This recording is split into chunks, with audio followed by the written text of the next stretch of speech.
Hi. If you're watching this video, hopefully you're looking to get a little bit of Regents review while the New York State Chemistry Regents still exists the way that it does. Just a quick introduction, some best practices before we get started. The number one most important thing you can have available is right here. It's a QR code that's going to point you to the New York State chemistry reference tables. It has all of the information that you will get when you take the test, and arguably a lot of the information you're going to need to take the test. Things otherwise you might want to have, some sort of a calculator handy. And if you need a paper copy or digital copy of the Regents, there will be a link below. It is suggested that you take a look at these questions before you watch this video. It might move a little bit fast for some people, but hopefully you find this helpful, and let's get started. Let's get started with Part C. Part C, like Part B2, is in an answer booklet. Here's some key differences. All bets are off. We're getting questions. You're getting readings and pieces of information. And you're going to have questions that are all over the year. At least in section B2, they're kind of together. Here's some information about nuclear chemistry and some questions about nuclear chemistry. Here, no. You're going to get nuclear chem and acids and bases right next to each other. This is 20 free response questions. They are chunked into your answer booklet. They're related to the reading. They're just all over the place otherwise. Sir William Ramsey is credited with identifying argon. So he separated nitrogen from the air, and then he made nitrogen through a chemical reaction.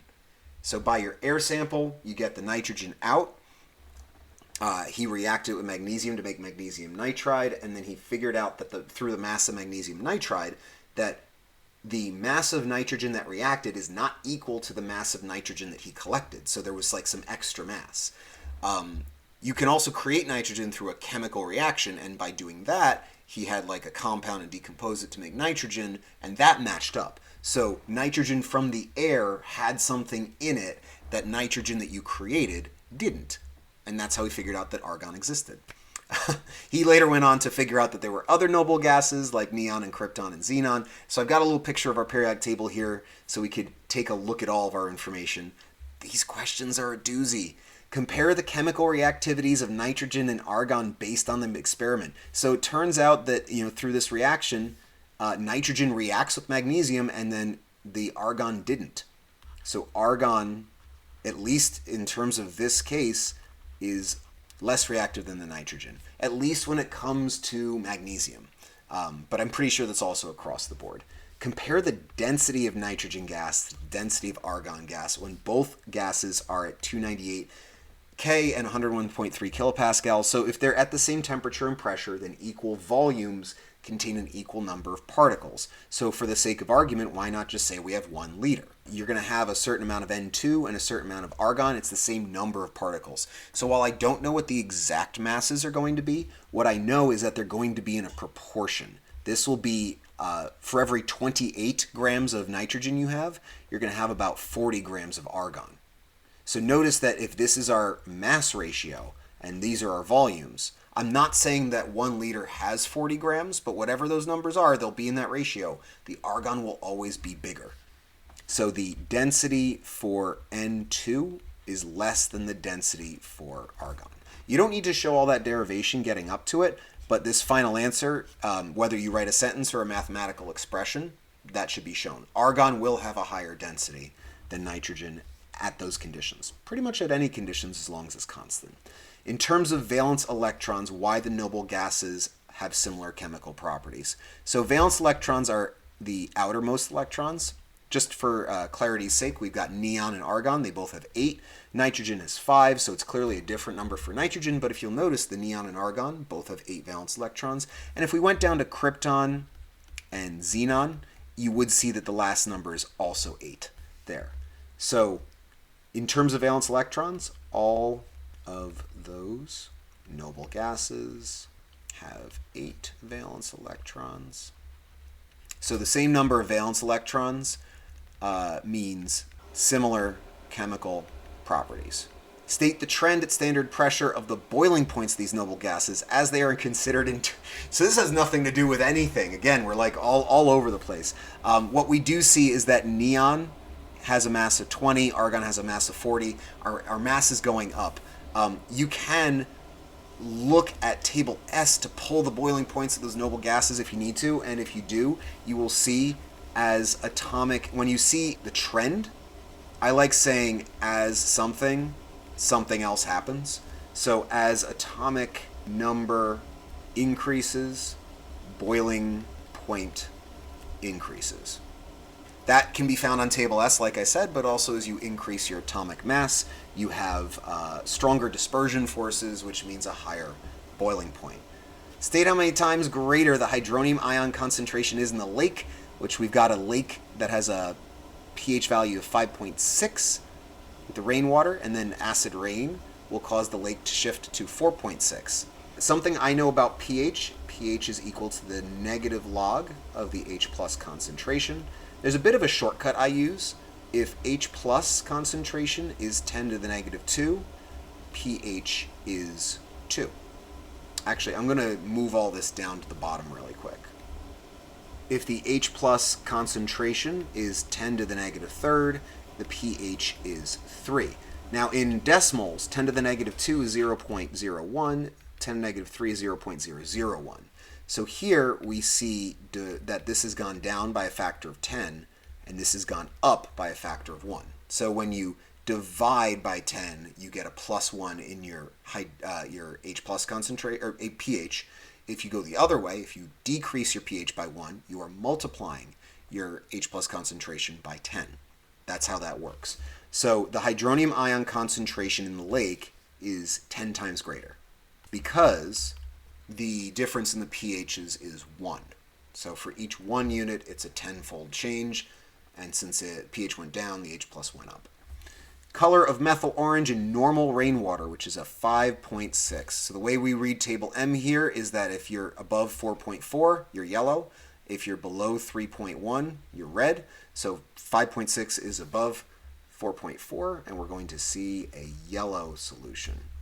Based on table G, describe what happens to solubility of SO2 gas as the temperature increases from 10 to 30. Here's our line for SO2 gas. You can see very clearly it's going down. So the solubility of SO2 gas decreases. Even if you didn't look at table G for that one, you could. Obviously, they prompt you to.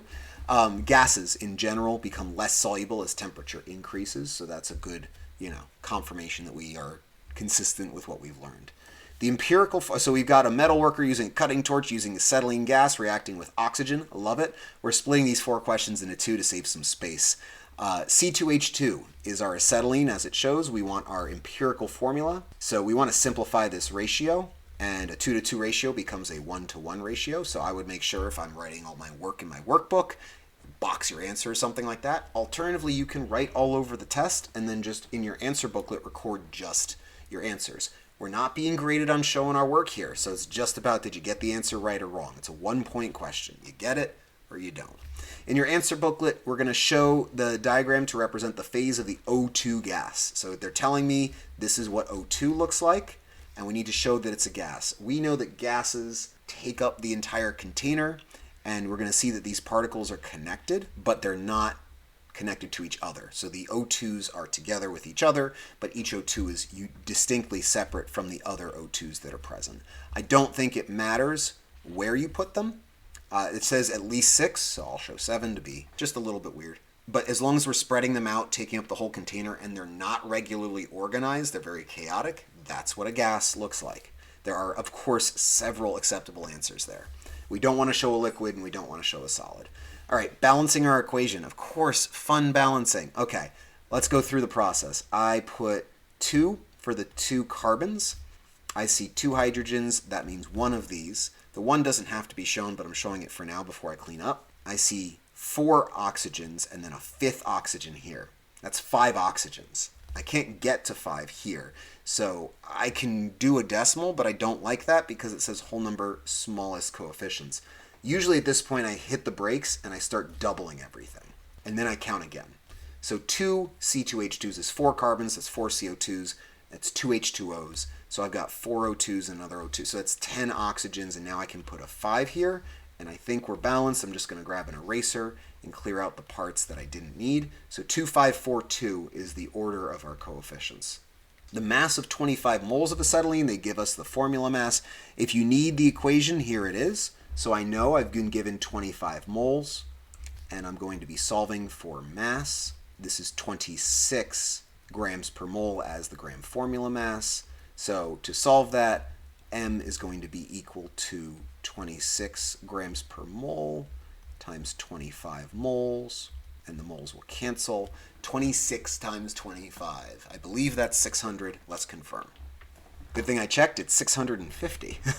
So our answer here is going to be 650 grams. I'm noticing that it's no longer set do the setup. You actually have to carry out the calculation. So they're beefing up the difficulty a little there. You have to actually show your answer. Explain in terms of bonding why hydrocarbon gas is called an alkyne. So acetylene is C2H2. If we're going to use our homologous series, first I see C2H2 as an example, so that helps. But in case we needed to check, do we fit N 2N minus 2?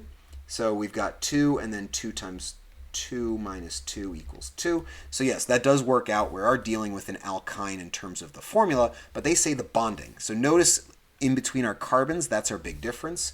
We're looking for a triple bond. That triple bond is our indicator in terms of our bonding that we have an alkyne. Compare the thermal energy of the 10 gram sample of water at 25 degrees Celsius to a 1,000 gram sample. So we've got two substances, water and hexane. They're used in laboratory solvents because they have different properties, but they are both liquids at room temperature, as evidenced by the melting points and the boiling points. Usually we're at about 20 to 25 Celsius. But in terms of thermal energy, so I know they're at the same temperature, but temperature is not thermal energy. Temperature is kinetic energy. Thermal energy is as close to heat. It's closer to heat than temperature. And heat is going to be calculated MC delta T or MHF or something like that. So I'm worried about the mass, the specific heat, the temperature, the heat of fusion, but the mass and the temperature seem to matter. So if we're at the same temperature, that's one thing, but because this 1,000 gram sample has so much more mass, the amount of thermal energy that it could transfer is way larger. Again, we're comparing, so we want to mention both. So 1,000 gram more.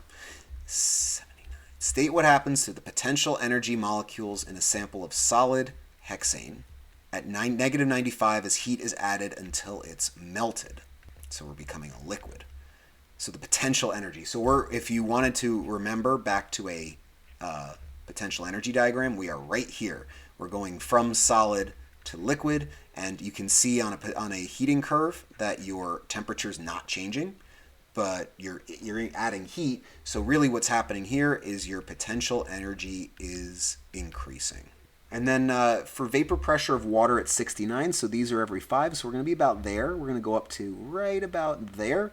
Trace that over. This is going to be about 30. So the vapor pressure of water at 69 degrees Celsius, which would be the boiling point of the hexane, would be a little less than 30. I'm going to say 29 kilopascals. Usually for questions dealing with table H, which this is vapor pressure, table H here, give you a little bit of wiggle room, a plus or minus. I believe the answer here was 29 or plus or minus 1 in the answer key. So I like 29 as an answer because it's not quite 30. State in terms of molecular polarity, why they don't mix, it's insoluble in water. Okay, solubility, molecular polarity. This is just a relationship. This is not one of the things we need to look up. If they're telling me it's insoluble, I know something. Water's polar. But if hexane doesn't mix with it, it has to be nonpolar. Now I could draw it out to figure out the molecular polarity with the symmetry, but what's kind of neat is I'm being told that they don't mix. So it doesn't matter. Like I don't really need to go dig into it. You can kind of use the relationship to back calculate some facts. In terms of molecular formulas and structural formulas, okay. I can answer this without drawing anything. So really quick, I'm going to draw both hexane and 2,2-dimethylbutane. All right, so on top I've got the structural formulas. On the bottom I've got molecular formulas. Anytime that they are isomers, the answer is that they have the same molecular formula, but different structural formulas. But for this specific case, if you wanted to take a look, On the left, I've got 2,2-dimethylbutane. It's called butane because this is your longest contiguous line of carbons. It's called 2,2-dimethyl because on carbon 2, there are 2 different 1-carbon side chains. Hexane is called hexane because it's 6 carbons in a straight line, contiguous, and both end in ane because you only have single bonds. So as a brief review there. For the molecular formulas, just count up what's there. 6 carbons, 14 hydrogens. But clearly, same molecular formula, different structural formulas. State the change in oxidation number. So we have a student constructing an electrochemical cell to decompose water, shown in the diagram. The water in the electrochemical cell contains a small amount of some sodium sulfate to increase conductivity. There are some equations there for what's going on. Overall reaction, change in oxygen's oxidation number. So if they say change, we probably should put both the beginning and the end or what the change was. In H2O, oxygens are usually -2, hydrogens are usually +1. That does add up to 0, so I like that. That's our starting point. And then in O2, it's an element, so it's 0. So we're going from -2 to 0. That is our answer. We're changing from -2 to 0 in terms of our oxidation number. Let me clean that. Compare the number of electrons lost by oxygen to the number of electrons gained by hydrogen in the overall reaction. So this is a little tricky because if I look up here, it looks like the oxygen is losing 4 electrons and the hydrogen is gaining 2 electrons. But there's a little bit of a hint here.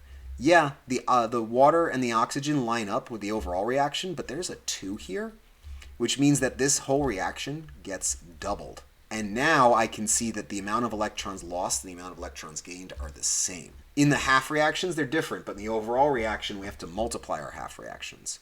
Again, we're going to this overall reaction. We've got 1 for the oxygen, 2 for the hydrogen. Those coefficients represent our mole ratios. So 0.0004 moles of oxygen. And we're going to do our dimensional analysis for our stoichiometry. For every 1 mole of oxygen created, 2 moles of H2 are created. So we're multiplying across, and you should get 0.0008 moles of hydrogen. You could have also solved that through the use of a proportion, but you would have gotten the same answer if you did it right. Hope this helps. You made it to the end. Congratulations. Thanks for watching.